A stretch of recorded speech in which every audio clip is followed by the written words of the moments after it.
আজকের বিষয় আওয়ামী লীগের ভোট নিয়ে টানাটানি।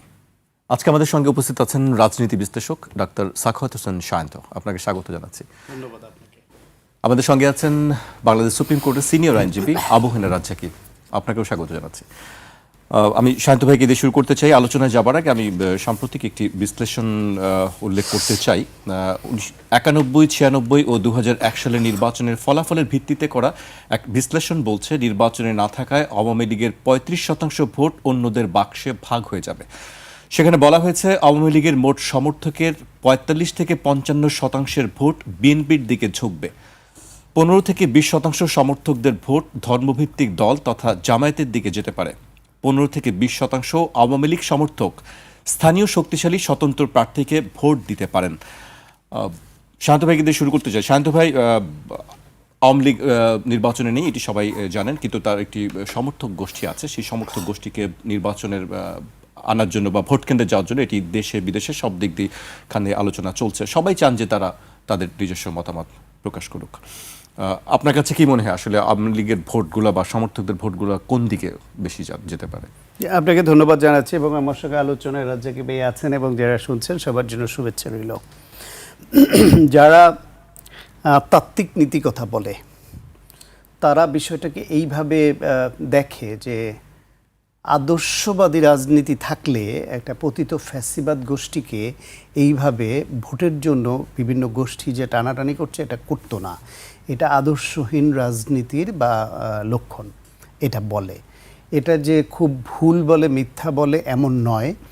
ঠিকই আছে যে আওয়ামী লীগ এখানে খুন করেছে, গুম করেছে, আয়নাঘর করেছে, 16 বছর ধরে গণতন্ত্র হত্যা করে ফ্যাসিবাদী শাসন কায়েম করেছে, দুর্নীতি লুটপাট করে দেশটাকে ধ্বংস করেছে। ফাইনালি একটা গণ অভ্যুত্থানের মুখে তারা গণহত্যা চালিয়েছে। টপ লিডারশিপ নির্দেশ দিয়ে হেলিকপ্টার চালিয়ে হেলিকপ্টার থেকে গুলি করে শিশু হত্যা করেছে। সুতরাং তারপর তারা পালিয়ে গেছে, পতিত হয়েছে। এই রকম একটা শক্তি তাদের ভোট চাওয়াটা কতটা নীতি নৈতিকতার মধ্যে পড়ে গণ অভ্যুত্থান পরবর্তী বাংলাদেশে, এই প্রশ্নটা খুব ন্যায়সঙ্গতভাবে তুলছেন। কিন্তু এই তাত্ত্বিক নৈতিক বিশ্লেষণের বাইরে বাস্তবতা আরেকটা জিনিস আছে, আমি সেটাকেও একটু বলতে চাই। ধরেন 1971 সনে বাংলাদেশে যারা মুক্তিযুদ্ধের বিপক্ষে ছিল, যারা গণহত্যা চালিয়েছে, ধর্ষণ করেছে, এই দেশটাকে ধ্বংসযজ্ঞে পরিণত করেছে, সেই শক্তিটাকেও কিন্তু 1972 সনে এসেই শেখ মুজিবুর রহমান সুনির্দিষ্ট কিছু অপরাধী ছাড়া বাকি সবাইকে কিন্তু সাধারণ ক্ষমা ঘোষণা করে দিল। এখন সাধারণ ক্ষমা ঘোষণা করলে তাহলে 73-এর যে নির্বাচন, সেই নির্বাচনের সাধারণ ঘোষণার আওতায় যারা পড়েছে তাদের ভোট পড়ে নাই? সবাই কি ভোট দেওয়া থেকে বিরত থেকেছে? বা তাদের ভোট আমরা নেব না এ কথা আমরা বলতে পেরেছি যে মাত্র 2 বছর আগেই যারা এদেশে গণহত্যা করলো, ধর্ষণ করলো, লুণ্ঠন করলো, অগ্নিসন্ত্রাস করলো, এত কিছু করলো, দেশের জন্মের বিরোধিতা করলো, তাদের ভোট দেওয়ার দরকার নেব না বলেছে কোনো শক্তি? বলে নাই। ঠিক একই কারণে এই যে আপনি বলছিলেন যে বিভিন্ন বছরের ভোট প্রাপ্তির হিসেবে বাংলাদেশে প্রধান দুটি রাজনৈতিক দল হচ্ছে বিএনপি এবং আওয়ামী লীগ। মেজরিটি ভোট এই দুই দলের বাক্সেই তো পড়ে। সেই হিসেবে অ্যারাউন্ড 30% ভোট কোনো না কোনোভাবে আওয়ামী লীগ এবং বিএনপির উভয়ের পক্ষের এরকম ধরে নেওয়া হয়, মানে কোর ভোট হিসেবে এভাবে ধরা হয়। এখন পতিত হওয়ার আগে তারা ফ্যাসিবাদী কায়দায় দেশ চালানোর জন্য হত্যা, হামলা, মামলা, নিপীড়ন, দেদারসে চালানোর ফলে তাদের সমর্থক কমেছিল, এটা সত্য। কমলেও সেটা ধরেন 15% নেমেছে, 12%, 15%। 15%ও যদি নামে তাহলে 1 কোটিতে 15 লাখ, 10 কোটিতে 1.5 কোটি, 20 কোটিতে 3 কোটি। এত সংখ্যক লোককে আপনি নির্বাচনে ভোট দেওয়ার বাইরে রাখতে পারেন কিনা বা রাখা উচিত কিনা? যারা অপরাধী তাদের তো বিচার হবে, তাহলে এই ভোটগুলা কোথায় যাবে? দ্বিতীয় বিষয় হচ্ছে আওয়ামী লীগ নির্বাচনের বাইরে আছে দল হিসেবে, তাদের মার্কা নাই, তাদের প্রার্থী নাই, কিন্তু অ্যাকচুয়ালি আওয়ামী লীগ কিন্তু নির্বাচনের বাইরে নাই। বাইরে নাই কেন বলছি? বিদেশে বসে আওয়ামী লীগের নেতারা কিন্তু এই গণভোটে না ভোট দিতে উদ্বুদ্ধ করছে। বিদেশে বসে তারা না ভোট দিতে বলছে। তার মানে হচ্ছে আওয়ামী লীগের কর্মীদেরও তারা কিন্তু নির্বাচনে অংশগ্রহণ করাচ্ছে। কিন্তু আবার একটি গ্রুপ আছে যারা সব রাজনৈতিক দলের মধ্যে একীভূত হয়ে আছে বা মিশে আছে, তারা কিন্তু আবার হ্যার পক্ষেই বলছে। হ্যাঁ, সেটা ভাগ হয়ে গেছে, তারা সুপ্ত গুপ্ত নানান অভিধায় এরকম আছে, তারা তো ভাগ হবে। আমি বলছি যে যারা আওয়ামী লীগ হিসেবেই আছে তাদেরকেও আওয়ামী লীগের নেতৃত্বই বলছে না ভোট দিতে। এবং সজীব ওয়াজেদ জয় দিল একবার, দেখলাম একটা স্ট্যাটাস যে no boat BOAT boat no vote, মানে নৌকা ছাড়া ভোট না, এরকম প্রচার চালাইলো। তারপর তাদের নেতাদের আবার দেখলাম যে নো ভোট না, গণভোটে না ভোটের পক্ষে দিতে। এবং এরকমই হচ্ছে যে গণ অভ্যুত্থানে না ভোটের পক্ষে কারা আছে, আওয়ামী লীগ আছে আর জাতীয় পার্টি আছে। তাহলে না ভোট দিতে যদি সে কেন্দ্রে যায়, তাহলে মার্কার ভোটটা সে কী করবে? কাউকে না কাউকে দিবে। সেই হিসেবে আগেও আমি বলেছি যে আওয়ামী লীগের ভোটটা বেসিক্যালি 3-4 ভাগে ভাগ হয়ে যাবে। একটা অংশ যারা পলাতক আসছে তারা তো ভোট দিতে আসবে না, যারা পলাতক নাই কিন্তু পথধারী এবং আওয়ামী লীগের খুব ডেডিকেটেড, তারাও ভোট দিতে যাবে না, নানান উসিলায় সেদিন ভোট কেন্দ্রেই যাবে না। আর একটা অংশ আছে তারা আওয়ামী লীগই করে, মনের মধ্যে আওয়ামী লীগই আছে, কিন্তু এলাকায় তাদের মিলেমিশে চলতে হবে, থাকতে হবে, তাদের ব্যবসা বাণিজ্য চাকরি বাকরি করে সমাজে চলতে হবে। তারা মনে করে যে যখন আওয়ামী লীগের বার আসে তখন দেখা যাবে, আপাতত কারো না কারোর সঙ্গে তো যেতে হবে। তারা তখন লোকালি স্থানীয়ভাবে কে একটু প্রভাবশালী, কার জেতার সম্ভাবনা বেশি, কার দিক থেকে তারা একটু ক্ষতিগ্রস্ত না হওয়ার সম্ভাবনা আছে, কে একটু আশ্রয় প্রশ্রয় দিতে পারে, এইরকম লোককে প্রার্থীকে বেছে নিয়ে হয়তো তার পক্ষে, সেটা কোথাও আওয়ামী লীগ, কোথাও বিএনপি, কোথাও জামাত ইসলাম, কোথাও অন্য দলে, এটা হবে। আর একটা পক্ষ আছে তারা মনে করবে যে না, সরাসরি ভিড়ে যাই, গুপ্ত যা ছিল বা বিভিন্নগুলো তো আছেই, যে সরাসরি কিছু বিএনপিতে জয়েন করছে, জামাত ইসলামে জয়েন করছে বা অন্য কোনো দলে জয়েন করে গেল। আপনার কি মনে হয় যে বিএনপির দিকে এই ভাগটা বেশি যাবে? বিএনপির দিকে এই ভাগটা বেশি যাবে। কেন মনে হয়? কেন যাবে? কারণ হচ্ছে আওয়ামী লীগের মধ্যে টপ লিডারশিপ মুক্তিযুদ্ধের চেতনার ব্যবসা করেছে, ব্যবসা করে করে মুক্তিযুদ্ধটাকে খেলো বানিয়ে ফেলেছে, এটা সত্য। তবে তাদের সাধারণ সমর্থকদের মধ্যে মুক্তিযুদ্ধের প্রতি সহানুভূতিশীল বা অনুভূতিশীল লোকের সংখ্যাটা বেশি, যেটা জামাতের মধ্যে আপনি পাবেন না।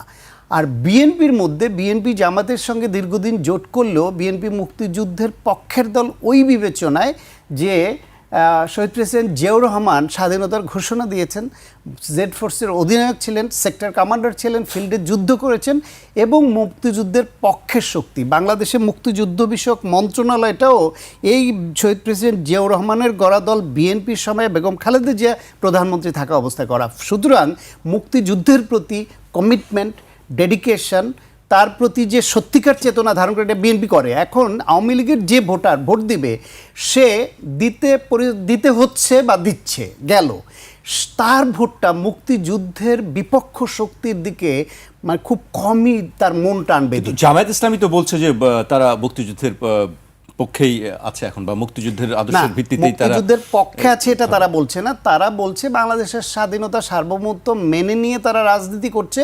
71-এ তাদের রাজনৈতিক ভুল ছিল এটা, কিন্তু মুক্তিযুদ্ধের পক্ষে ছিল এই কথা তো আওয়ামী লীগ, জামাত ইসলামের পাগল তারা মুক্তিযুদ্ধকে অস্বীকার করছে না। এখন থাকলে আওয়ামী লীগ, বিএনপি বা যে দলেই থাকুক বা ডান বাম, যারাই মুক্তিযুদ্ধের সময় মুক্তিযুদ্ধের পক্ষ নিয়ে যুদ্ধ করেছে বা তাদের যে পরের প্রজন্ম, তারা 71 প্রশ্নে 71-এর বিরোধিতাকারীর পক্ষে যাওয়ার সংখ্যাটা একেবারে নাই বলবো না, কিন্তু সেই সংখ্যাটা খুব মিনিমাম।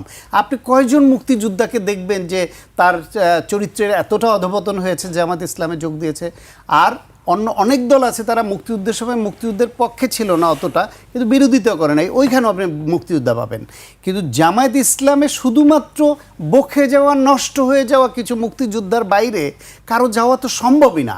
সুতরাং ভোটারদের বেলাও তাই হবে। জি, শান্ত ভাই, আপনার কাছে আমি আবারও আসবো। আমি এরপর যে আবু হেনা রাজ্জাকির কাছে আসতে চাই। রাজ্জাকি ভাই, আপনার কি মনে হয় যে আওয়ামী লীগের যে সমর্থকরা আছে তাদের ভোট কি কোনো টার্নিং পয়েন্ট হিসেবে কাজ করবে? অনেকেই বলছেন, যে বিশ্লেষক যারা আছেন, আপনি কি মনে করেন? না, ভোট তো যদি আওয়ামী লীগের ভোটগুলো তো টার্নিং পয়েন্ট হতেই পারে, কারণ এখন বাজারে আছে বিএনপি আর জামাত, আপনি যদি বড় সড়ভাবে ধরেন। তা সেক্ষেত্রে যখন আওয়ামী লীগ আর বিএনপি যখন প্রতিদিন থাকে, তখন জামাতের ভোট কিন্তু ডিসাইডিং ফ্যাক্টর হয়ে যায়। আর ভোটের বাইরে দলের বাইরে যারা ভোটার আছে তারা সুইং ভোট, সেটা নিয়ে প্রিডিকশন করা কঠিন বা এই মুহূর্তে করতে যাচ্ছি না। এখন আছে বিএনপি আর জামাত, আর আছে আওয়ামী লীগের ভোট, যেটা নিয়ে আলাপ হচ্ছে যে আওয়ামী লীগের ভোট নিয়ে টানাটানি। এখানে তো দুইটা বিষয়, আওয়ামী লীগ ভোট দিবে কি দিবে না। যদি না দেয় আর কোনো আলাপ নাই, আর যদি দেয় কোথায় দিবে সেটি প্রশ্ন যে আপনি নৌকা ভোট টানাটানি কোথায় যতই যাবে? করেন, ভোট যদি দিতে চায় তাহলে তারা দিবে, আপনি টানলে তো ভোটার আসবে না। আপনি অন্তত এই দলীয় ভোটার, এটা দলীয় সিদ্ধান্ত হতে পারে, মানে ওই দলের। এখন জামাত আর বিএনপি মাঠে, আওয়ামী লীগের ভোট যদি আমি কল্পনা করি বিএনপিতে আসবে, তাহলে বিএনপির জন্য সোনায় সোহাগা, কারণ বিএনপির তো ভোট বেশি আছে এমনি, মানে অতীত জরিপে, বর্তমান জরিপ আমার কাছে নাই, কারণ সামনে ইলেকশনে কদ্দূর কার আছে সেটা না, আমি অতীত জরিপে বলছি। তাহলে সেক্ষেত্রে যদি আওয়ামী লীগের ভোট যোগ হয় 15% হোক আর 25% হোক, তাহলে বিএনপির জন্য সোনায় সোহাগা। আর আসেন যদি জামাতের দিকে যায়, যাবে কি যাবে না সেই আলাপে কিন্তু আমি যাচ্ছি না।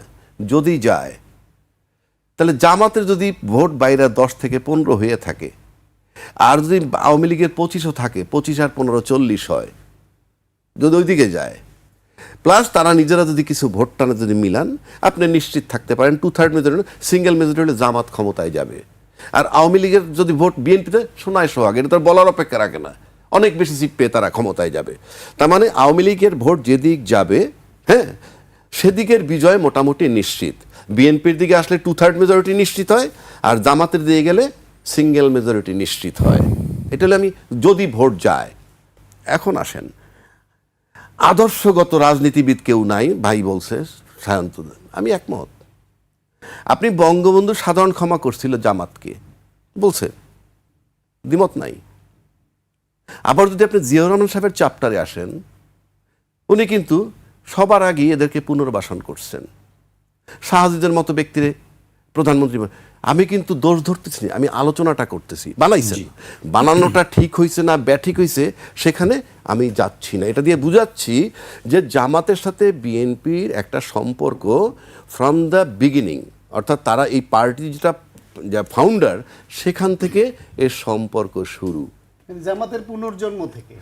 ঠিক আছে, পুনর্জন্ম বলেন, ওইটাই তো, ঠিক আবার আছে, জন্মটা যে ছিল মানে নিষিদ্ধ থেকে সিদ্ধ। ঠিক আছে। তার মানে দুই নেতাই তাহলে জামাত, যদি সে আপনি বঙ্গবন্ধু সহযোগী ধরেন, তাহলে জামাতে সবাই দরকার বা সক্ষতা তৈরি করে আসছে।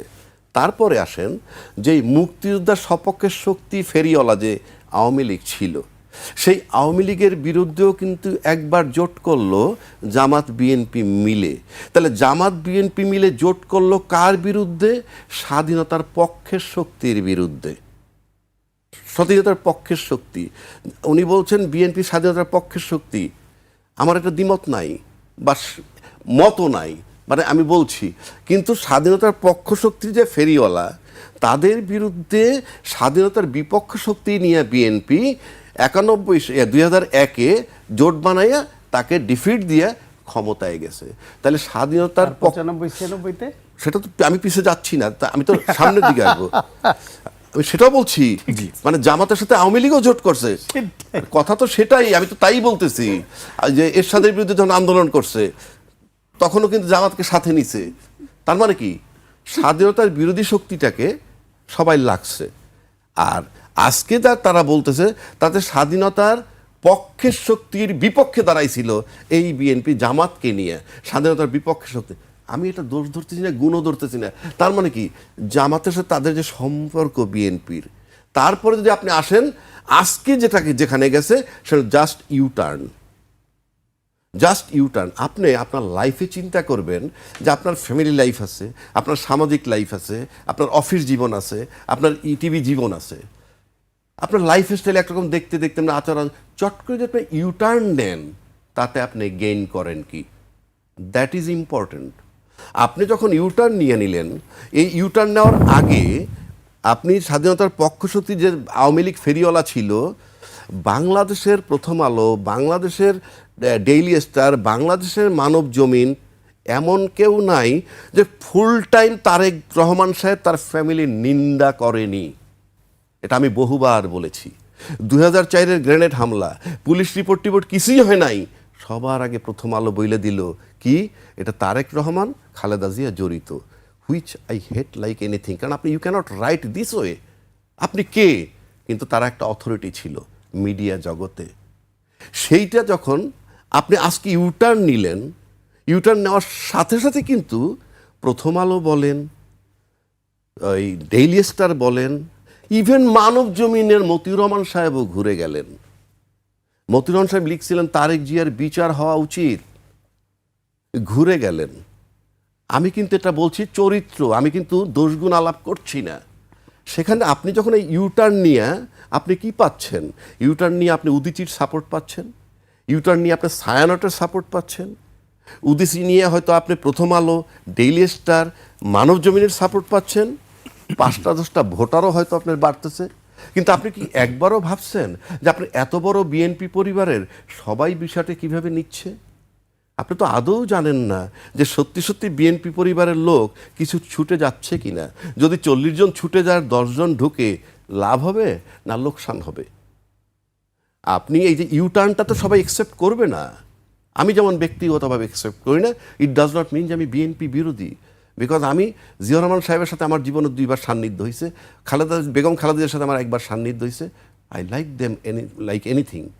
তো সেখানে জিয়া সাহেব বলেন, খালেদা জিয়া বলেন, সেখান থেকেই যে আপনার আজকে ইউটার্নটা বিএনপি পরিবার কিভাবে নিচ্ছে, আদৌ কি জরিপ করেছেন? আমরা জরিপ করেছি। এখন বলবেন আপনি বিএনপি করেন না। ওনার যেমন আওয়ামী লীগের 2টা বন্ধু থাকতে পারে, জামাতের 2টা বন্ধু থাকতে পারে, আমারও তো থাকতে পারে। তারা কি বলে? সেখান থেকে বলছি যে আপনি তো এই সাপোর্টগুলো পাচ্ছেন, আপনি চিন্তা করছেন একটা রিভার্স হয়ে গেছে, তার দলীয় স্ট্যান্ডও রিভার্স, ইউটার্ন, আর প্রথম আলো এই যে মিডিয়াটা বললাম ইউটার্ন হয়ে গেছে। সুতরাং 5টা ভোট আপনার বাড়তে পারে দৃশ্যমান, কারণ এগুলা দিয়ে আপনি এটা ফেরত পাইছেন, এই প্রথম আলোর নিন্দার থেকে আপনি মুক্তি পাইছেন। বাট এটাই কিন্তু সব না। 5ই আগস্টের পরের বাংলাদেশের রাজনীতি ঠিক সেই জায়গাটায় নাই যে মিডিয়া ঘুরে গেলেই আপনি সব কিছু পেয়ে যাবেন। এইবার আসেন আওয়ামী লীগের ভোটটা, যে আবার আমি আরেকটা জায়গায়, তার আগে আরেকটা জায়গায় আসি। এই গণভোটের একটা কথা আছে এখানে মাঝখানে। বলছে ভাই আওয়ামী লীগ গণভোটে না দিবে, হু কেয়ার্স? আওয়ামী লীগ গণভোটে না দিল, ধরে নিলাম তার 25% ভোট, তো ভোট দিতে যদি যাবেনই গণভোট দিয়া নাক বইলা উনি কাকে বাঁচাবেন? নাকি ফ্যাসাদে ফেলবেন? গণভোট যদি না হয় এই নির্বাচনে যারা পার্লামেন্টে তারাই বিপদে পড়বে। কারণ আপনার এখন পর্যন্ত, আমি আগেও বলছি এখনও বলছি, আবারও চ্যালেঞ্জ করছি, নির্বাচন কমিশন কিন্তু এবার বলেনি আমি সংবিধানের কোন অনুচ্ছেদ মোতাবেক জাতীয় নির্বাচনের তফসিল ঘোষণা করছি। উনি তফসিল ঘোষণা করছে কোন দিন কি হবে। সুতরাং গণভোট যদি পাস না করে আপনি তো ঢুকতেই পারবেন না। গণভোটে না পড়ার আশঙ্কা কেন করছেন? ওই যে উনি বললো, সেই জন্য আমি বলি গণভোট যদি না হয়, বলছে কোনো পার্শ্ব প্রতিক্রিয়া হবে না, বহুজনে বলে। আমি বলছি পার্শ্ব প্রতিক্রিয়া এবং ভয়ানক। কেন? নাম্বার 1, সব পলিটিক্যাল পার্টি জাতির কাছে প্রতারক হবে, বলে দিচ্ছি, জাস্ট প্রতারক। কেন আমি বলি, আপনি যখন জুলাই সনদ স্বাক্ষর যেদিন হইল ওই যে পার্লামেন্টের সাউথ প্লাজায় এখানে, সেখানে কিন্তু দলের প্রতিনিধি ছিল না। দলের প্রতিনিধি মানে কি? দলের ভোট এখানে পড়বে। দলের প্রতিনিধি মানে তো এই দলের প্রতিনিধি মানে পুরা দল, এই ঘর তাকে দায়িত্ব দিছে যে তোমরা রিপ্রেজেন্ট করো। তাহলে ওখানে জামাত ছিল, ওখানে বিএনপি ছিল, হ্যাঁ, ওখানে অন্যান্য দল ছিল। আমি সব দল আনবো না, কার কি ভোটার আমি জানি। ইসলামী দলগুলো ছিল, বিএনপি ছিল। বিএনপি মানে কি? টোটাল বিএনপির ভোট ওইখানে পড়তে হবে, কারণ আপনি তো রিপ্রেজেন্ট করছেন। যদি রিপ্রেজেন্ট করে গণভোট না পাস, জয়যুক্ত না হয়, আমি বললাম জাতির কাছে প্রতারক হবে এবং আন্দোলন হবে। কারণ আপনি তো জাতির সাথে বিশ্বাসঘাতকতা করেছেন। আপনি বললেন আপনি টোটাল বিএনপিকে রিপ্রেজেন্ট করেন, আপনি বললেন আপনি টোটাল জামাতকে রিপ্রেজেন্ট করেন, আপনি বললেন আপনি টোটাল ইসলামী দলকে রিপ্রেজেন্ট করেন। 30টা দলের 60টা লোক, এই 60টা লোকের ভোটগুলা কোথায়? গণভোট পাশ করা ম্যান্ডেটরি না? আমি বললাম তো তারা কঠিন বিপদে পড়বে, কঠিন বিপদে। এবং প্রতারক, আমি বলে দিচ্ছি, টোটাল দেশের কাছে রাজনৈতিক দলগুলা প্রতারক হিসাবে চিহ্নিত হবে। বিশেষ করে সেদিন যারা স্বাক্ষর দিয়েছেন সেই ইন্ডিভিজুয়াল, এবং তাদেরকে যেহেতু তারা পুরা দলকে রিপ্রেজেন্ট করছে। আমার দলে 100 লোক আছে, আমরাই তো পাঠাই তার প্রতিনিধি। জি, শান্ত ভাই, সবাই এই রাজ্জাকি ভাই সবাই তো হ্যাঁ ভোটের কথাই বলছে। আমার দরকার নাই তো পাস করতে হবে। আমি বলছি গণভোটটা জয়যুক্ত হতে হবে। যদি না হয় তাহলে তারা জাতির কাছে প্রতারক হবে এবং আন্দোলন হবে দেশে। আমি সেটা বলছি। আপনার কে কি বললো ইম্যাটেরিয়াল, পাস করতে আপনি পাস করে ক্ষমতায় যাবেন আর হাবট পাস করবে না। আপনি তো আপনার দলকে রিপ্রেজেন্ট করছেন। আপনার দল যদি সারা বাংলাদেশ 5 কোটি ভোট পড়ে থাকে, 5 কোটি ভোট গণভোটে পড়তে হবে, কারণ আপনি তাদেরকে রিপ্রেজেন্ট করেছেন। সুতরাং গণভোট ফেল করার কোনো স্কোপ নাই। জি, আপনার কাছে আমি আবারও আসবো। আমি এ পর্যায়ে শান্ত ভাই আসতে, শান্ত ভাই, না হওয়ার কি আশঙ্কা আছে আমি জানি না। সবাই যেখানে বলছে যে হ্যাঁ ভোটের জন্য, এবং যে রাজনৈতিক দলগুলো আছে সবাই হ্যাঁ পক্ষেই বলছেন। আরেকটি বিষয় যেটি, আওয়ামী লীগের সমর্থকদের ভোটার কেন দরকার আসলে, মানে তাদের ভোট ছাড়া কি আসলে ওকে, দুইটা ইস্যু।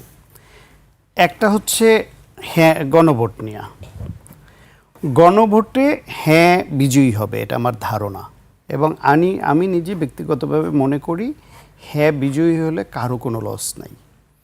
বিএনপি যে আশঙ্কাটা করে যে তাদের যেখানে নোট অফ ডিসেন্ট আসছে সেটা নিয়ে তারা প্রশ্নের মধ্যে পড়তে পারে, কিন্তু সেই সমস্যাটাও আমি দেখি না, কারণ গণভোটের যে 4টা ক্লোজ আছে তার মধ্যে ঘ নাম্বারে ক্লোজে কিন্তু বলে দিয়েছে যে গণভোট জয়যুক্ত হলে যে বিষয়ে সবাই একমত হয়েছে সেটা অবশ্যই আইন পাশ করতে হবে। যে বিষয়ে দ্বিমত ছিল সেই ক্ষেত্রে যেই দল নির্বাচিত হবে সেই নির্বাচিত বা যারা রাষ্ট্র পরিচালনার দায়িত্ব পাবে তারা এই নোট অফ ডিসেন্ট যেগুলো ছিল সেগুলোর ব্যাপারে তারা সিদ্ধান্ত নেবে। সুতরাং বিএনপি ঘ ক্লোজের বলে যদি হ্যাঁ জয়যুক্ত হওয়ার পরেও তাদের যেখানে নোট অফ ডিসেন্ট ছিল সেগুলো আইনে পরিণত না করবার ব্যাপারে অধিকার সংরক্ষণ করে, সেই হিসেবে বিএনপির না হ্যার বিপক্ষে থাকার আমি কোনো কারণ দেখি না।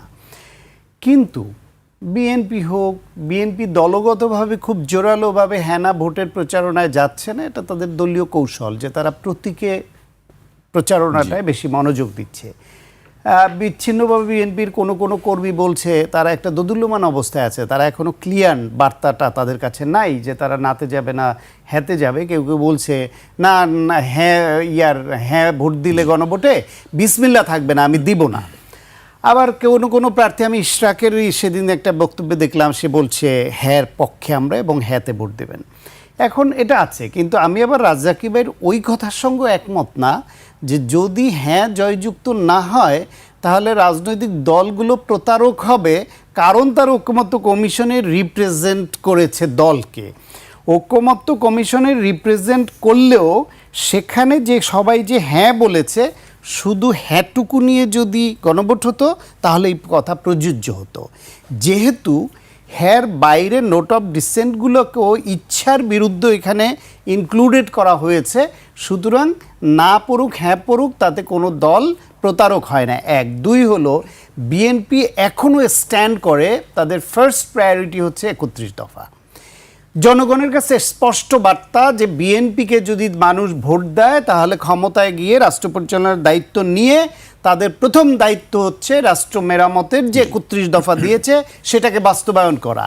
সেটার পরের ধাপে 31 দফায় নাই কিন্তু ঐকমত্য কমিশনে তারা হ্যাঁ বলেছে সেটা বাস্তবায়ন করা। তারপরের ধাপে চিন্তা করবে অন্য কোনটা বাস্তবায়ন করবে কি করবে না। তো স্পষ্ট বক্তব্য, সেখানে প্রতারক হওয়ার কি আছে? বরং যারা নিজেদের অবস্থানে স্পষ্ট করছে না তারা প্রতারক হতে পারে। সুতরাং আমি বিএনপির এই অবস্থানটা জানি বলে আমি বললাম এইখানে হ্যাঁ জয়যুক্ত না হলেই যে বিরাট কোনো ক্ষতি হয়ে যাবে এমন না। মানুষ যদি 31 দফার উপর ভরসা রাখে যে রাষ্ট্র মেরামতের যে 31 দফা আছে, আমি বিশ্বাস করি ওই 31 দফার মধ্যে অর্ধেক দফাও যদি বিএনপি বাস্তবায়ন করে দেশ পাল্টে যাবে। প্রশ্ন হচ্ছে কারো এই কথাটা আসে যে বিএনপি ক্ষমতায় গিয়ে এটা বাস্তবায়ন করবে কিনা। আপনি সেই প্রশ্ন করতে পারেন, সেই জন্য বিএনপিকে ক্ষমতায় আসলে প্রেসারে রাখতে পারেন, তাদের বাধ্য করতে পারেন। 31 দফার মেরামতের পরে বাংলাদেশে আসলে গণতন্ত্র রক্ষা, মানবাধিকার রক্ষা, বাক স্বাধীনতা রক্ষা, দেশের মানুষের অধিকার রক্ষা, দেশের উন্নয়ন, দেশকে ইউনিফাইড জাতি করায় আমি কোনো সমস্যাই দেখি না। সুতরাং এই যে সংস্কারের নামে যে দুয়েটা তোলা হয়েছে এটা বাহুল্য আমার কাছে মনে হয়েছে। আমার দ্বিতীয় প্রশ্ন নৌকার ভোট কেন দরকার? নৌকার ভোট দরকার এই জন্য, নৌকার ভোট দরকার সেটার আগে বলি, আমি আমার শুরুর বক্তব্য বলেছি যে আওয়ামী লীগের যে পরিমাণ সমর্থক এদেশে ছিল বা আছে তাদেরকে আপনি যে কোনো প্রক্রিয়ায় ধরেন না কেন একটা বিভাজিত আকারে রেখে দিয়া আপনি ঐক্যবদ্ধ জাতি হিসেবে এগোতে পারবেন না। তাদের মধ্যে যারা অপরাধ করেছে তাদের যেমন বিচারের আওতায় আনতেই হবে, তাদের বিচার করতেই হবে, কিন্তু শুধুই সমর্থক বা কর্মী থাকার অপরাধে তাদেরকে আপনি তো মূল ফ্লোর বাইরে ফেলে দিয়ে কয়েক কোটি মানুষকে এভাবে বাইরে ফেলে রেখে একটা জাতি আগাতে পারে না। যেটা ৭২ সনে শেখ মুজিব উপলব্ধি করেছিল, যেটা ৭৬-৭৭ কাছে সালে জিয়াউর রহমান এসে উপলব্ধি করেছিল। জিয়াউর রহমান উপলব্ধি করেছিল বলেই মুক্তিযুদ্ধের পরাজিত শক্তি হওয়ার পরে নিজে মুক্তিযুদ্ধ হয়েও জামায়াতকে রাজনীতি করার অনুমতি তাহলে এই দিয়েছিল। বিভাজনটা কেন আজকে এত বছর পরেও যে এই বিষয় নিয়ে মুক্তিযুদ্ধের পক্ষ বিপক্ষ নিয়ে এটি কথা চলছে রাজনৈতিক দল, এটা কি শুধু বলার জন্যই বলে? না, বলার জন্য বলা না। আমি তাকে রাজনীতি করবার সুযোগ দিয়েছি মানে এই না যে সে এখনো 14 ডিসেম্বর আসলে বলবে যে বুদ্ধিজীবী হত্যা করেছে ভারত, পাকিস্তান করে নাই, রাজাকাররা করে নাই, আল বদর আল শামসরা করে নাই। আমি তো এ কথা মানতে রাজি না। আমি তাকে ক্ষমা করে দিয়েছি বা তাকে নির্বাচনে আসার সুযোগ দিয়েছি, তার মানে এই নয় যে তারা মুক্তিযুদ্ধের সময় যে অপরাধ করেছে সেই জন্য ক্ষমা চাইবে না জাতির কাছে। তারা শুধু দায় সারাবারে যদি করে থাকি, যদি মনে কষ্ট দিয়ে থাকি।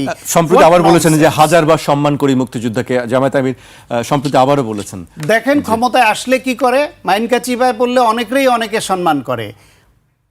যদি এতই সম্মান থাকে তাহলে নিঃশর্তভাবে বলুক যে 1971 সনে এই যে বাংলাদেশে গণহত্যা হয়েছে, এই যে এত মানুষ খুন হয়েছে, এত ধর্ষণ হয়েছে, প্রত্যক্ষ বা পরোক্ষভাবে হলেও জামায়াত ইসলাম, মুসলিম লীগ যেসব দল দায়ী তার মধ্যে জামায়াত ইসলাম একটা, আমরা নিঃশর্ত ক্ষমা প্রার্থনা করি। এবং এত বছর পরে হলেও বিশ্বের বিভিন্ন দেশে নজির আছে, নির্মোহভাবে ন্যায়সঙ্গত তদন্তে যদি আমাদের দলের কোনো নেতাকর্মী দোষী হয়ে থাকে তার শাস্তি আরোপ করা হলে জামায়াত ইসলাম তার বিরোধিতা করবে না। পারবে বলতে ওই সাহসটা দেখায় না, আর চালাকি করে যদি করে থাকি। মুক্তিযোদ্ধাদের প্রতি সম্মান আছে।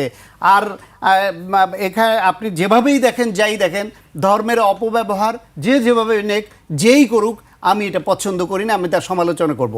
আমার মুক্তিযুদ্ধ এবং 24-এর গণ অভ্যুত্থান এই দুইটার পক্ষে আমি সব সময়, এবং এই দুইটার বিরুদ্ধে কেউ অবস্থান নিয়ে সেটাকে ছোট করবে, রাজনৈতিক প্রয়োজনে এটা আদর্শগতভাবে অনেক সময় মেনে নেওয়া কঠিন, তারপরও জোট হয়। এই জামায়াত ইসলামকে আওয়ামী লীগ নিয়েছে, এই জামায়াত ইসলামকে বিএনপি নিয়েছে, এই জামায়াত ইসলামকে জাতীয় পার্টি নিয়েছে, একটা পুতুল নাচের মতো হয়েছে। আর জামায়াতও ব্যবহৃত হয়েছে সবার দ্বারা। একবার বলে নারী নেতৃত্ব হারাম, আবার নারীর পেছনে গিয়ে রাজনীতি করেছে। একবার বলে নারীকে আমরা সব অধিকার দিব, আবার সারা দেশে একজন নারী প্রতিনিধিকে তারা ক্যান্ডিডেট করতে পারে না, তাদের কারণে এনসিপিও নারী প্রতিনিধি দিতে পারলো না। সুতরাং এগুলি হচ্ছে মোনাফেকি আচরণ। জামায়াত ইসলামের আমির ডাক্তার শফিকুর রহমান বলেছেন, শুধু রাজার ছেলে রাজা হবে, রাজনীতির এই সংস্কৃতি আমরা পাল্টে দিতে চাই, যার যোগ্যতা আছে সে দেশ পরিচালনা করবে। আরেকটি কথা আপনাকে বলতে চাই যে আমরা দেখছি যে সম্প্রতি গতকালও দেখেছি যে বিএনপি জামায়াতের মধ্যে সংঘর্ষ হয়েছে। এই বিষয়গুলোতে আসলে কার লাভ? দুটি প্রশ্ন আপনার কাছে। ধন্যবাদ আপনাকে। যে কার লাভ কার ক্ষতি, যেমন ধরেন এই যে রাজার ছেলে রাজা হবে, এটা ন্যাচারালি তারেক রহমান সাহেবের ইঙ্গিত করে বলছে, এটাই আমার কাছে মনে হয়। তো এখন আপনি সেই বিতর্কে আমি যাচ্ছি না, কারণ আমি বিএনপি রাজনীতি করি না। যেমন ভাই কিছু জামাত নিয়ে অনেক কথা বললো, আমি এটা রিপ্লাই দিতেও রাজি না। এই সমস্ত ক্ষেত্রে এখন যেহেতু মাঠে বিএনপি জামাতের একটা লড়াই চলছে, তাদের একজন লোক আনলে ভালো হয়। তবে আমি ব্যক্তিগতভাবে আমি যেটা মাঠে দেখি, আমার কাছে মাঠে কোনো রাজনীতি মনে হচ্ছে না, মাঠে মনে হচ্ছে জামাত আর বিএনপি একটা লড়াই চলছে। কিন্তু একটু বলে রাখি, আপনি বলছেন যে জামায়াতের লোক হলে ভালো, অনেকে আমাদেরকে দায়ী করেন যে কেন জামায়াতের প্রতিনিধি থাকে না। আমরা চেষ্টা করি সবসময় তাদের সাথে, যাই হোক ওটা আমার সাবজেক্ট, তারা খুব একটা আমরা পাই না। হ্যাঁ, আপনি রাজার ছেলে রাজা হবে, এগুলো তারা ফেস করতে চায় না। না, সেই বিতর্কে আমি যাচ্ছি না। ওই যে আপনি বললেন বলে এই কথাটা, রাজার ছেলে রাজা হবে, এটা তারেক রহমান সাহেবের ইঙ্গিত দিচ্ছে। হয়তো আমার কথা শুনলে সায়ন্ত ভাইও মাইন্ড করতে পারে, সেটা ভিন্ন কথা। কিন্তু আপনার রাজনৈতিক দলের ভিতরে একটা সিস্টেম থাকতে হবে। যে আপনি মনে করেন যে একটা মাত্র ক্রাইটেরিয়া যদি এইরকম হয় যে শুধুমাত্র ওই পরিবারের ছেলে বলেই মানে উনি দায়িত্বটা পাচ্ছেন, এটা বললে হয়তো সবাই আমার উপরে মাইন্ড করবে, কিন্তু এই সিস্টেমটা থাকা উচিত না। আবার যদি উল্টা দিকে আসেন, আপনি একজন জিয়াউর রহমান সাহেব রাজনীতিবিদ ছিলেন, আপনি তার সাথে কম্পেয়ার করলে যদি আজকে আমি তার সন্তানের দিকে তাকাই, আপনি কোনোভাবে মিলাইতে পারবেন না। তাহলে আপনি মনে করেন যে একজন সচিব হইল, সচিব তো মাস্টার ডিগ্রি পাশ করে সচিব হয়, সচিবের ছেলে মাস্টার ডিগ্রি পাস থাকলেই কি এই বিসিএস পরীক্ষা টরীক্ষা না দিয়ে ডাইরেক্ট অ্যাসিস্ট্যান্ট সেক্রেটারি হইতে পারবে?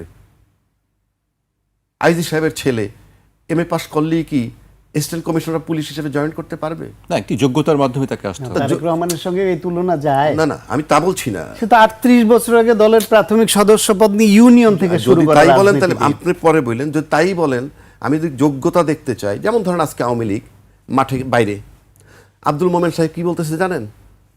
আমরা কিন্তু বিদেশের মাটিতে বসে নাই, আমরা বিভিন্ন জায়গায় লেখালেখি করতেছি।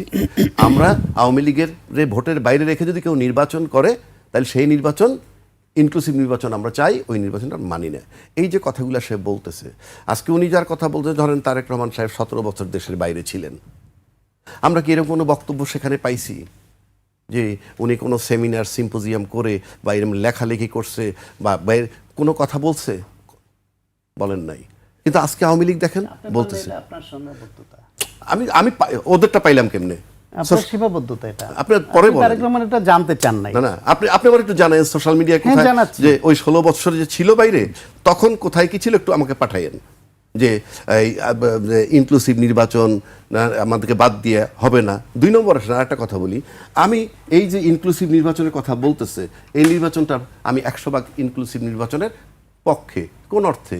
আওয়ামী লীগ ব্যান্ড হইতো, আমি চাইতাম যে আওয়ামী লীগ ব্যান্ড হোক, কিন্তু যে দলটা ব্যান্ড হয় নাই, যে দলটাকে বাতিল করা মানে কার্যক্রম বাতিল করা হয়েছে কিন্তু দল নিষিদ্ধ করা হয় নাই, এবং দল নিষিদ্ধ কাদের কারণে হয় নাই তাও আমরা জানি।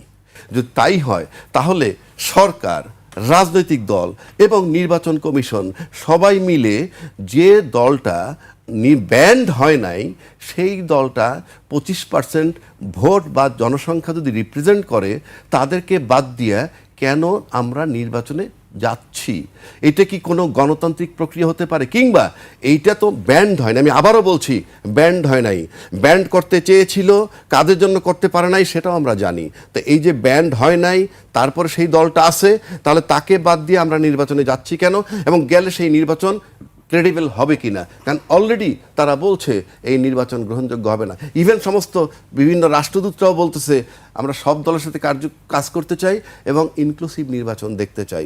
তাহলে যে দলটা নিষিদ্ধ নয় সেই দলটা রাজনীতিতে নির্বাচনে আসছে না কেন, তার কথা আর নির্বাচনে আনা হচ্ছে না কেন, এটা আমার প্রশ্ন। এবং তাকে বাদ দিয়ে নির্বাচন হবে কেন? সে 25% লোক, তাদের কথিত মতে 35, কমাই দিলাম 25% ভোটার মানে 25% পপুলেশন, তাকে নির্বাচনে বাদ দিয়ে নির্বাচন হচ্ছে কেন এই দেশে? সেটা নির্বাচন কমিশন এবং অন্যান্য রাজনৈতিক দল এবং সরকার তিনজনের একটা ঐক্যমত্যের উত্তর আমরা চাই, যে এটা তো আপনি করতে পারেন না। হয় নিষিদ্ধ করবেন, নিষিদ্ধও করবেন না, আবার কার্যক্রম নিষিদ্ধ করে তাকে নির্বাচনে আনবেন না। এই ডাবল স্ট্যান্ডার্ড তো একটা রাষ্ট্রে চলতে পারবে না দল, সরকার এবং নির্বাচন কমিশনকে মিলে। সুতরাং এই যে আওয়ামী লীগের ভোট যে বলতেছে পাবে, আমার কাছে মনে হয় না। কেন পাবে না? তারা নীরব থাকবে, কারণ আওয়ামী লীগের বৈশিষ্ট্যটা আমরা জানি। এবং আওয়ামী লীগ এইটা চাইবে যে আজকে যারা আওয়ামী লীগের জায়গা দখল করতে চাচ্ছে রাজনীতির নামে, তারা খুব কনফিডেন্ট আমাকে ভোট দিবে। আপনি যতই আওয়ামী লীগের জায়গা যে যত বেশি দখল করবে, আওয়ামী লীগের ভোট সে পাবে না। কারণ আওয়ামী লীগ চাইবে না অন্য একটা দল আইসা তার জায়গায় থাকুক এবং সে আবার 5 বছর যেন আউট হয়ে যাক।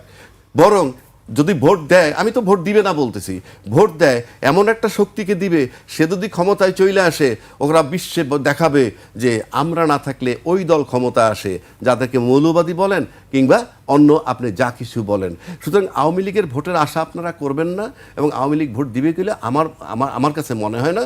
এবং আওয়ামী লীগ এই ভবিষ্যৎ আমরা আশা করছি না। মানে যারা করছে যে দিলে আমাদেরকে দিবে, 1 নম্বর। 2 নম্বর আরেকটা কথা বলি, আওয়ামী লীগ যতই চিৎকার করুক, আওয়ামী লীগের জায়গাটা যদি সত্যি কেউ দখল করে ফেলতে পারে, তাহলে আওয়ামী লীগকে যারা সুযোগ দিচ্ছে এখনও রাজনৈতিক বক্তব্য দেওয়ার কিংবা টেলিফোনে ওই কনফারেন্স করার, যারা সুযোগটা দিচ্ছে, তারা যদি নিশ্চিত হয় যে আওয়ামী লীগের জায়গাটা কেউ দখল করতে পেরেছে এবং তারা খুশি হয়েছে, তাহলে ওই আওয়ামী লীগের তারা আর মাথায় রাখবে না। সুতরাং আওয়ামী লীগের মাথায় সেটাও আছে যে আমাদের জায়গা কেউ দখল করুক, সেটা দিব না। আর যদি কেউ দখল করতে পারে তাইলে সোনায় সোহাগা। তাহলে আপনাকে লক্ষ্য রাখতে হবে যে এরশাদ সাহেব 9 বছর ক্ষমতায় ছিল এবং শেখ হাসিনা 15 বছর ক্ষমতায় ছিল, একটানা বলতেছি। তারপরে এই যে 91 ছিল, সেটা তো অন্য চ্যাপ্টার। এই যে ছিল, কিভাবে ছিল, কেন ছিল? জিয়াউর রহমান সাহেব 4.5 বছরের পরে থাকতে পারেননি, বঙ্গবন্ধু 3.5 বছরের মানে শেষ হয়ে গেছেন, বেগম খালেদা 2টা টার্ম থাকার পর তারপরে কিন্তু একটা সার্টেন টাইম তাকে আর ক্ষমতায় যাইতে দেয়া হয় নাই এবং তার উপরে যথেষ্ট জুলুম নির্যাতন করেছে। কেন করেছে? ওই যে শেখ হাসিনার জায়গা কিংবা এরশাদের জায়গা দখল করতে পারে নাই। সুতরাং আগামী রাজনীতিতে এই এরশাদের জায়গা যিনি দখল করতে পারবেন সে হয়তো 9 বছর ক্ষমতায় থাকবেন, শেখ হাসিনার জায়গাটা যে দখল করতে পারবেন সে হয়তো 15 বছর ক্ষমতায় থাকবেন। এইরকম চিন্তা ভাবনা যদি করে থাকেন তাহলে এই দেশের মানুষ সহ্য করবে না, নাম্বার 1। আর হাসিনা সরকার অ্যালাউ করবে না যে আমার জায়গা অন্য কেউ দখল করুক। সুতরাং নির্বাচনটা সামনে খুব সহজ না, খুব মসৃণ না যে একেবারে আপনি খুব স্মুথলি চলে যাবেন আর ওই জায়গা দখল করে থাকবেন। থাকতে হবে জনসমর্থন নিয়ে, জনগণের মন জয় করে এবং ভোট ক্যাচিং বক্তব্য দিয়ে, ইউটার্ন নিয়ে আপনি আপনার স্ট্যান্ড চেঞ্জ করেই যে একেবারে 15 বছর হাসিনা ক্ষমতায় থাকবেন কিংবা 9 বছর হাসিনা এরশাদের মতো ক্ষমতায় থাকবেন, আমার মনে হয় না সেটা সম্ভব। সুতরাং সামনে খুব কঠিন পরিস্থিতি। সংঘাতকে কি হিসেবে দেখছেন? আমি বর্তমানে সংঘাতকে যে- দেখতেছি না, আমি 3টা ধাপ বলে দিই। আমি জানি না সময় কতটুকু, আমি শেষ করে দিচ্ছি। 3টা ধাপ বাংলাদেশের রাজনীতি যদি আপনি দেখেন, ভোটের ক্ষেত্রে যদি সুষ্ঠু নির্বাচন বলতে যা বোঝায় সেটা 50-60%ও যদি হয়, আমি আওয়ামী লীগের ভোট বাদ দিয়ে রাখলাম এক সাইডে, ধরে নেব, এটা তো কাল্পনিক।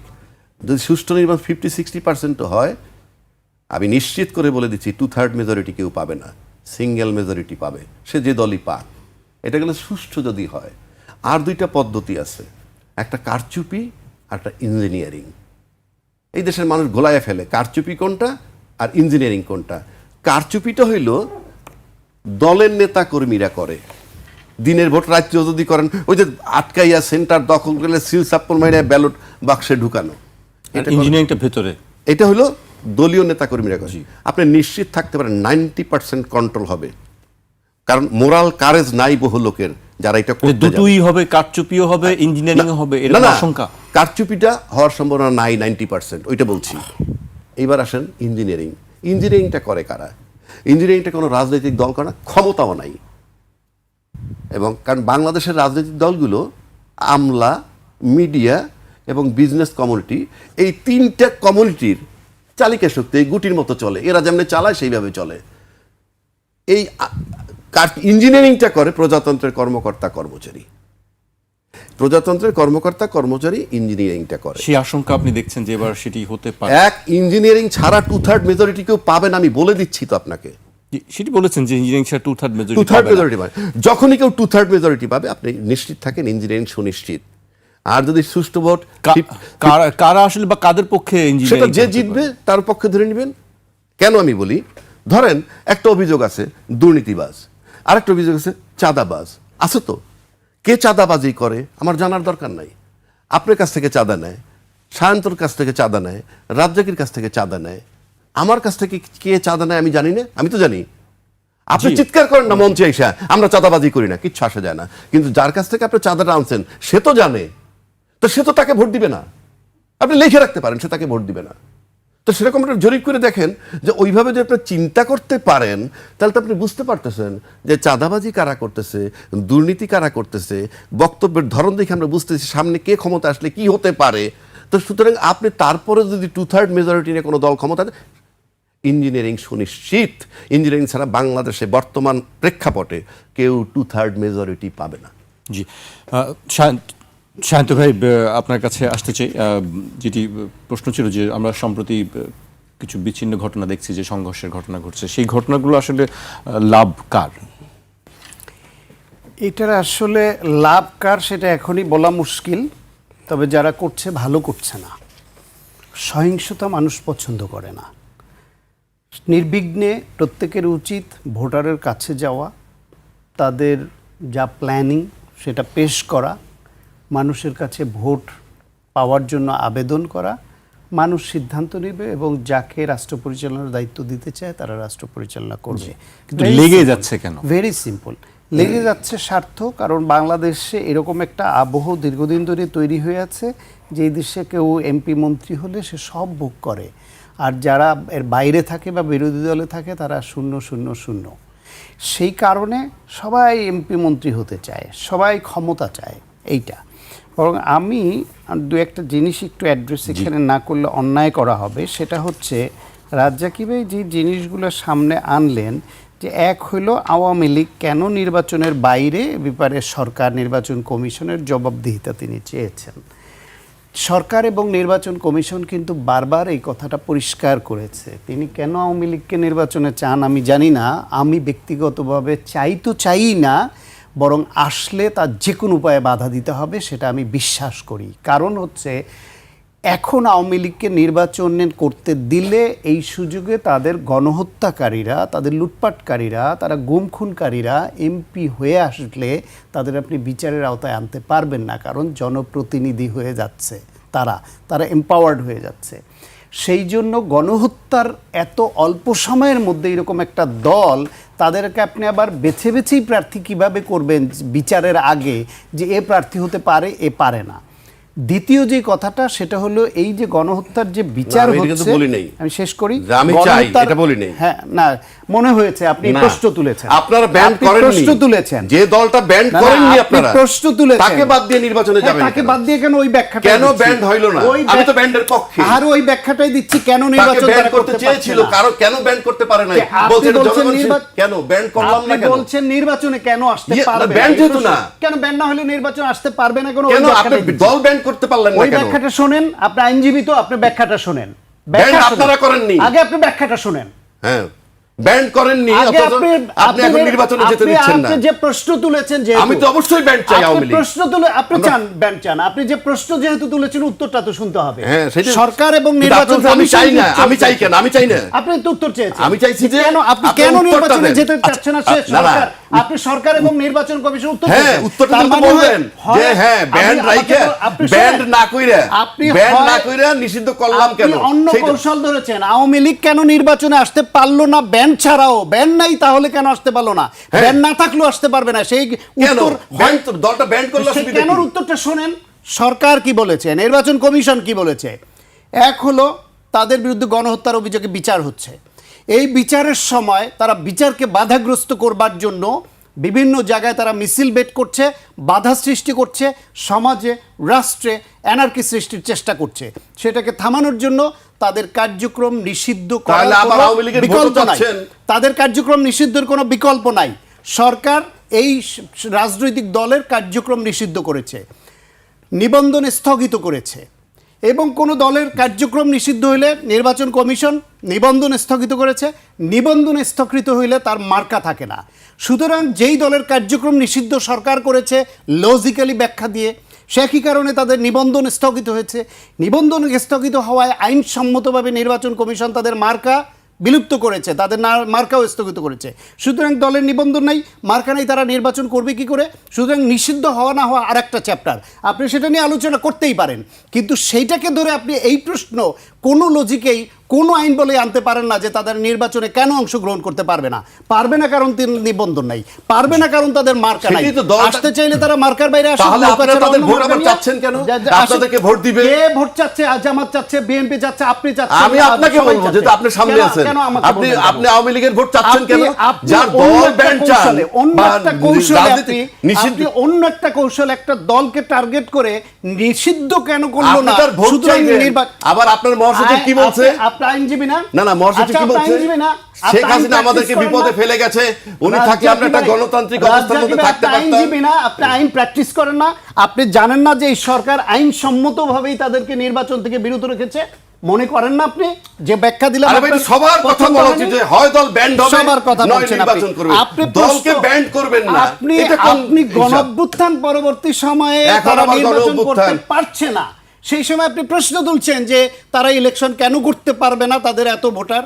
এক আমি তো দুই হলো দুই হলো আপনারা ব্যান করলেন না যে দলটাকে, আরেকটা তাকে রাজনীতিতে আসতে দিচ্ছেন না কেন? সাংঘাতিক আপত্তিকর কথা হচ্ছে তারেক রহমানকে নিয়ে রাজার ছেলে রাজার ফর্মুলায় ফেলে উনি বলছেন, আমি বলবো যে জামাত ইসলামের নেতা উনি বলছে। বলছেন, আপনি বলছেন যে লন্ডনে তিনি কি করেছেন ওনার চোখে পড়ে নাই। আরে ম্যাডাম খালেদা জিয়ার জেলে নিয়ে গেছে, তাকে বিনা বিচারে আটকে রেখেছে, তাকে অসুস্থ বানিয়েছে, মৃত্যুর দিকে ঠেলে দিয়েছে, দেশের সমস্ত নেতাকর্মীদের হত্যা হামলা মামলা গুম খুমের শিকার করেছে। সেই সময় এই দলটাকে তারেক রহমান লন্ডনে বসে যে নেতৃত্ব দিয়েছে, এই সাহস এই যোগ্যতা বাংলাদেশে কোন নেতা দেখা যায়? আপনি দেখেন ইন্ডিয়ার গান্ধী পরিবার দেখেন, উত্তরাধিকার সূত্র আছে। শ্রীলঙ্কার কুমারতুঙ্গা পরিবার দেখেন, উত্তরাধিকার সূত্র আসছে। থাইল্যান্ডের দিকে তাকান, পাকিস্তানের ভুট্টো ফ্যামিলি দেখেন, আপনার আমেরিকায় বুশ ফ্যামিলি দেখেন। সুতরাং যোগ্যতা, তারেক রহমান 38 বছর আগে বগুড়ায় একটা ইউনিয়ন লেভেলের থেকে প্রাথমিক সদস্য পদে রাজনীতি করে করে করে করে নেতা হওয়া, বেড়ে ওঠা মানুষ। আমি শেষ করব আমার থেকে তিনি যে নিজেকে তৈরি করেছেন রাজনীতিবিদ হিসেবে, এখন তার বক্তব্য, তার কথা, কাজ, প্ল্যানিং এ আপনি বোঝেন না। আপনি শুধু বিরোধিতা করার জন্য শেষ করব। রাজা ভাই আপনি শেষ করবেন সংক্ষেপে। না, শেষ করব যে ভাই যে কইলো খালেদা জিয়া সম্পর্কে যে উনি যে নির্যাতন হয়েছেন ওর উপরে, আমার এখানেই তো প্রশ্নটা। এইটা দলের মাথা, দলের তখন মানে মাথার তাজ সবার। মইনুল হোসেন রোড থেকে যখন তারা বের করে দেওয়া হয়, কোথায় ছিল লক্ষ লক্ষ কর্মী? এর চেয়ে তো বড় ন্যাক্কারজনক ঘটনা যে আমার কষ্ট লাগে। আমি তো আপনার বিএনপি করি, আপনার নাম করতে হবে কেন? আপনার নামছেন দেখেন, আপনার নামছেন কিনা? নো, আপনার নামছেন কিনা? জিয়াউর রহমান সাহেব দেখেন, জিয়াউর রহমান সাহেবের খেতাব আমরা তো বলতেছি, তাও না, আমরা তো এখনো বলতেছি, তখনও বলছি। আপনি জানিয়ে দেখেন, এই যে আগস্টের আগের বক্তব্য শুনেন, তখনই বুঝবেন বলছি কিনা। জিয়াউর রহমান সাহেবের যখন খেতাবটা কেড়ে নিতে চেষ্টা করে, তখনই আপনারা কোথায় ছিলেন? এই যে বলতেছেন আপনি রাষ্ট্রপতি যখন অপসারণ হয় নাই, স্বৈরাচারের অংশ কাদের জন্য হয় নাই? আপনাদের জন্য। ফ্যাসিস্ট সরকারের রাষ্ট্রপতি আজও বহাল তবিয়তে। আপনারা বলেছেন যে সাংবিধানিক সংকট হবে, তো প্রধানমন্ত্রী যেদিন তারাই দিলাম সেদিন সাংবিধানিক সংকট হয় নাই? এই সমস্ত কাবারে চলবে না। বাংলাদেশের রাজনীতিতে এখন স্বাধীনতার পক্ষ শক্তি বিপক্ষ করি এই সমস্ত বক্তব্য বস্তা পচা, এগুলো আর চলবে না। 53-55 বছর পর 71 সাল ভূখণ্ড দিছে, আমি বলি নাই 71 সালে এই রাজাকার আপনারা প্রধানমন্ত্রী বানাইছেন, এই রাজাকার তখন কি ঘ্রাণ পাইছেন? তখন দরকার মনে করছে। এটা কোন ধরনের কথা? আপনি লাগলে নিবেন, না লাগলে নিবেন না। ওর আমি ব্যবহার করতে পারি নো, আপনি পারবেনই না। আপনি রাজাকারকে কেন আপনারা রাজাকারকে ব্যবহার করে মুক্তি উদ্ধার নিজেকে ব্যবহৃত হবার জন্য বসে আছেন, আপনাকে ব্যবহার করবে না। আমাকে শেষ করতে হবে, আপনাদেরকে এই আলোচনা চলতেই থাকবে, আমাকে শেষ করতে হবে। আপনাদের অনেক অনেক ধন্যবাদ। আজকে আমাকে শেষ করতে হচ্ছে। দর্শক আজ এখানেই শেষ করছি।